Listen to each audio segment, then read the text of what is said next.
Welcome to GIMP Activity 3. In this activity, our objectives are going to be to take a good photo and make it look old. Yes, I know Snapchat can do the same thing, but we're going to have a lot more control and fine detail over how we're going to do it. So what we're going to do first is open up this picture. The name of the picture is called Changing of the Guard 2.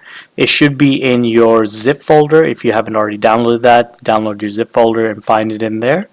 What I'm going to do during these videos is I'm actually going to open this file over and over again from brand new, and then I'm going to apply my filters, and that's just going to show you what the effects of the filters are.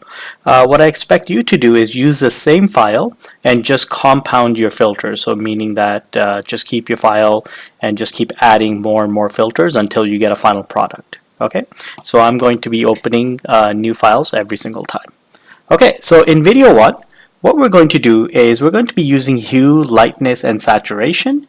Once you have your file open, what I'd like you to do is go into colors, and you're going to see hue, saturation, not this one, hue, saturation. You're going to click it, and you're going to get this little menu bar here.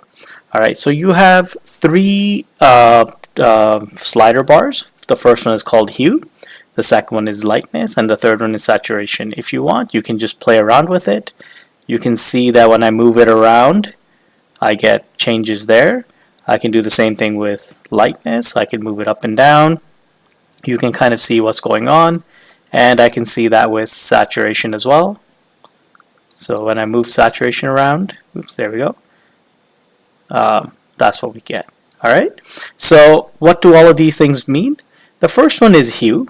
Hue, actually what it does is, if you look at this wheel right here, this kind of color wheel, what you're doing with hue is you're actually changing the colors.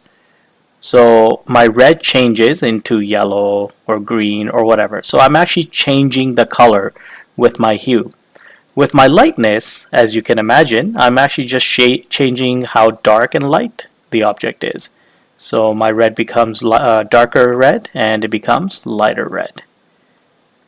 And my saturation just shows me the amount of color I have. So here you can see I barely have any red. As I move it the other side, I have a lot of red. Alright, so I'm just going to reset this, and I'm back to my original. So what I want to do is I want to set my hue between -10 and 30. So you'll see the number here, and I'm going to move this to, I think 20 is pretty good. I'm going to do the same thing with lightness. I have to move it between -10 and -30. So again, I'm going to move it, I'm going to move it a bit more this time. I think 26 is fine. And finally, saturation, I want to move it between -30 and -70. So you can see that I'm going to move it, I think right about here. The reason we want to do this is that from the original picture, now this looks a bit more old-timey. Old-timey cameras weren't the best with colors or light, so you can kind of see that the saturation is pretty low. It's a bit darker, and we'll just set the hue a bit lower. Alright, so that's it for this one. I'm just going to save it. So I'm going to go File, Save, and I'm going to call this one Activity 3. Alright, so Activity 3 XCF, save. Okay, so join me again for the next video, and I'll see you then.